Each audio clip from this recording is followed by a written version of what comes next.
The flowers that changed everything. Chapter 1. Grandpa Ned Knows Best. The fluorescent lights of the corner bodega buzzed overhead as I stood there, paralyzed, staring at my phone. My thumb hovered over the screen, trembling slightly. The text message from an unknown number glowed accusingly. You might want to check on your wife's girls' weekend at the Riverside Inn. Room 304. You gonna buy those roses, or just stand there all day like a statue, son? I looked up to find Grandpa Ned watching me from behind the counter, his weathered hands resting on the worn formica surface.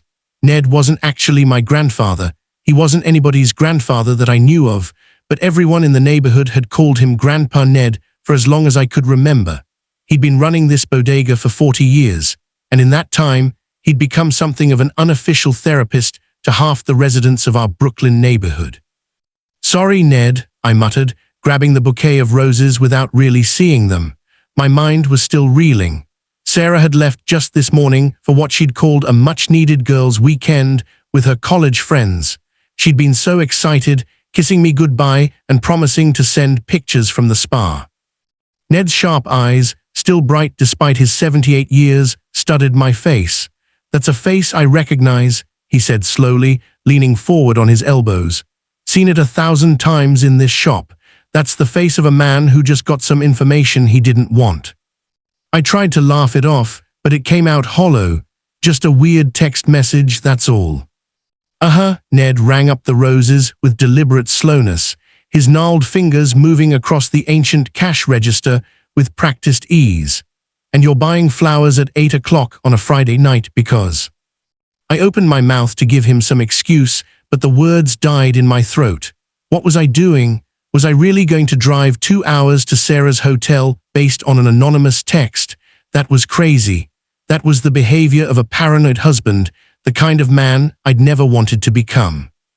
But then again, Sarah had been distant lately, working late, her phone constantly buzzing with notifications she'd quickly silence when I walked into the room. Those whispered conversations that would abruptly end when I entered. The new lingerie I'd found in her drawer that she'd never worn for me. My wife's at a hotel upstate, I heard myself say. Anniversary of her college graduation or something. She and her friends do it every year. Ned nodded slowly, his expression unreadable. And the flowers. I thought I'd surprise her, romantic gesture and all that. The old man was quiet for a long moment, and I could feel his eyes boring into me, seeing right through my flimsy excuse. Finally, he sighed and pushed the roses back across the counter toward me. Don't buy these, he said firmly. I blinked. What? These roses, don't buy them. He gestured dismissively at the bouquet. They're half dead anyway, if you're going to show up unannounced at your wife's hotel room, and let's be honest, that's what you're really planning to do, you don't want to come bearing dying flowers. Despite everything, I almost smiled. Okay, so what do you suggest? Ned shuffled from behind the counter with surprising agility for a man his age. He moved to the back of the small shop, where he kept his better flowers in a small refrigerated case. You want to know what I think? He called over his shoulder. I'm guessing you're going to tell me anyway. Damn right I am. He emerged with a stunning arrangement of fresh peonies and garden roses, clearly something he'd been saving for a special order. I think you got a text that's eating you alive. I think you don't know whether to trust your wife or trust your gut. And I think you're about to do something that's either going to save your marriage or blow it up completely. The accuracy of his assessment hit me like a physical blow. I sank down onto the plastic chair Ned kept near the magazine rack, the one where he'd sit and chat with customers during slow hours. 43 years, Ned said quietly, returning to his spot behind the counter. That's how long I was married to my Miriam, God rest her soul. You know how many times I doubted her in all those years. I shook my head. Once, he held up a single finger. One time, about 15 years in, found a receipt in her purse for a hotel room. Downtown Manhattan, fancy place. We were living paycheck to paycheck back then. I couldn't figure out where she'd gotten the money or why she'd need a hotel room in the city we lived in. What did you do? Ned's eyes grew distant with memory. I did exactly what you're thinking of doing, showed up at that hotel, demanded to know what room she was in, made a complete fool of myself in the lobby. He chuckled, but there was no humor in it. Turns out she'd been saving money for months, planning a surprise for our anniversary, had the room booked for a romantic weekend, had my mother lined up to watch the kids, the whole 9 yards. My stomach dropped. Oh God. Yeah, Ned nodded. Ruined the surprise, but more than that, I hurt her, deeply. She forgave me eventually, but she never forgot. Every anniversary after that, there was this little shadow, this reminder that I hadn't trusted her. So you're saying I shouldn't go? No, Ned said, surprising me. I'm saying you need to be sure about why you're going. Are you going because you genuinely want to surprise your wife with flowers? Or are you going because you got a poison pen text from some anonymous troublemaker and you're letting it control you? I stared down at my phone again, rereading the message. Who would send something like this? A friend, a well-meaning stranger, or someone who wanted to cause trouble in my marriage? The thing is, I said slowly, there have been signs, things that didn't add up, late nights at work, mysterious phone calls. She's been different lately, Ned, distant. The old man studied me for a long moment. You know what else happened 15 years into my marriage, right around the same time as that hotel incident? I waited. Miriam's mother got diagnosed with cancer, terminal. Miriam was trying to handle it all on her own, didn't want to burden me because I was working 2 jobs at the time. The hotel room, that was her escape, a place to go and cry where the kids wouldn't see her falling apart. He paused, letting that sink in. Sometimes people are distant because they're dealing with things they don't know how to share. Sometimes that distance is protection, not betrayal. And sometimes, I countered, people are distant because they're having an affair. True enough, Ned pushed the peonies toward me.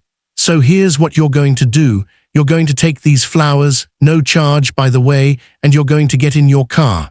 And on that 2-hour drive, you're going to think real hard about your marriage, about your wife, about whether you're the kind of man who trusts or the kind who suspects. I took the flowers, their weight suddenly feeling significant.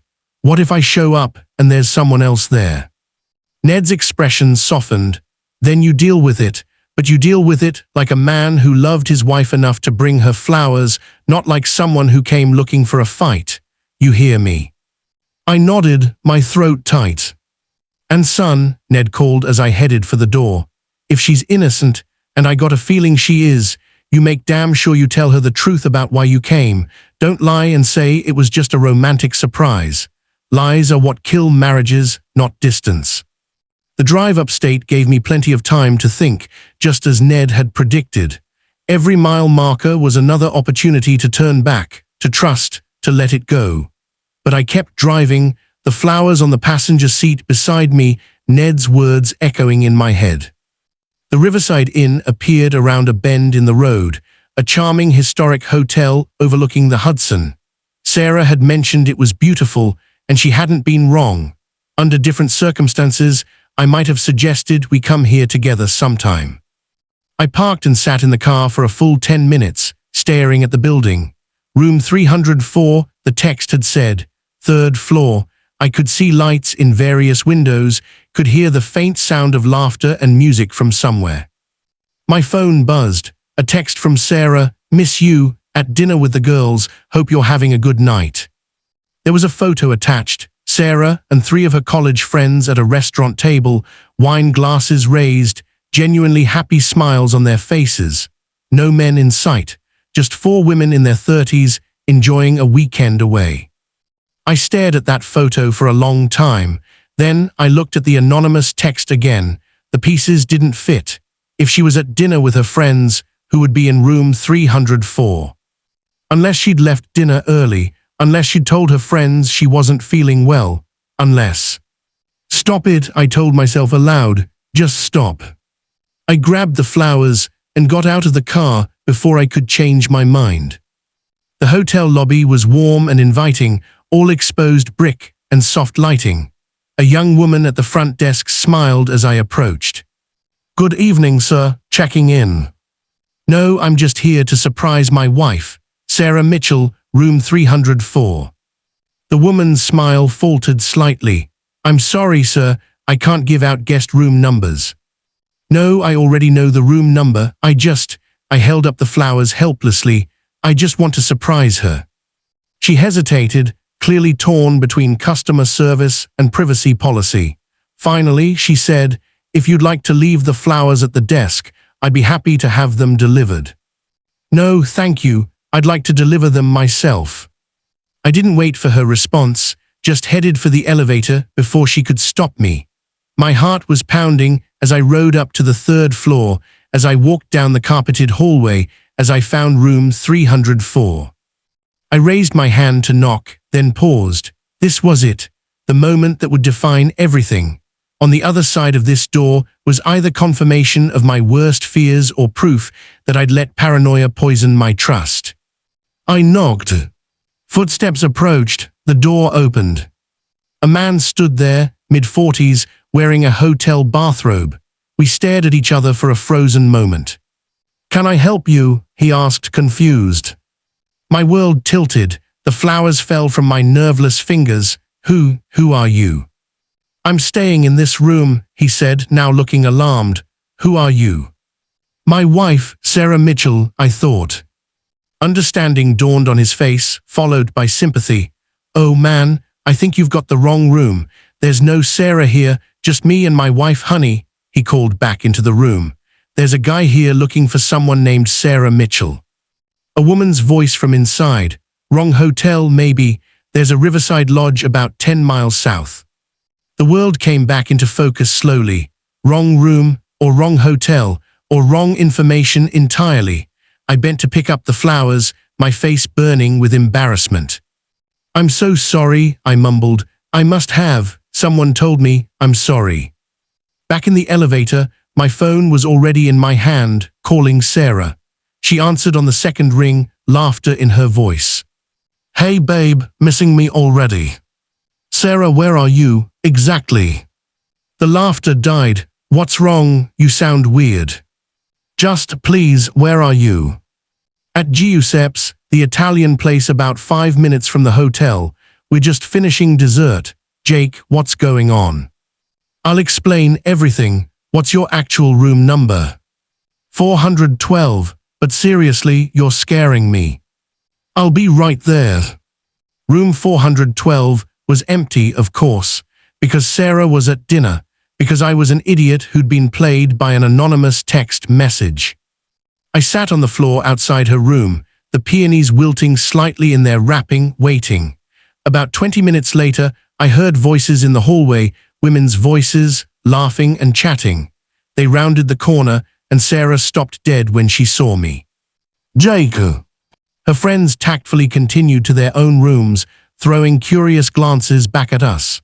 Sarah approached slowly, her expression a mixture of concern and confusion. What are you doing here? I stood up, offered her the flowers. I came to see you, but I need to be honest about why. And there in the hallway of the Riverside Inn, I told her everything, about the text message, about my doubts and fears, about Grandpa Ned and his advice, about knocking on room 304 and finding a confused stranger. I laid it all out, holding nothing back, just like Ned had told me to. When I finished, Sarah was quiet for a long moment. Then she unlocked her door and gestured me inside. We sat on the edge of the bed, the flowers between us. I've been planning something, she said finally.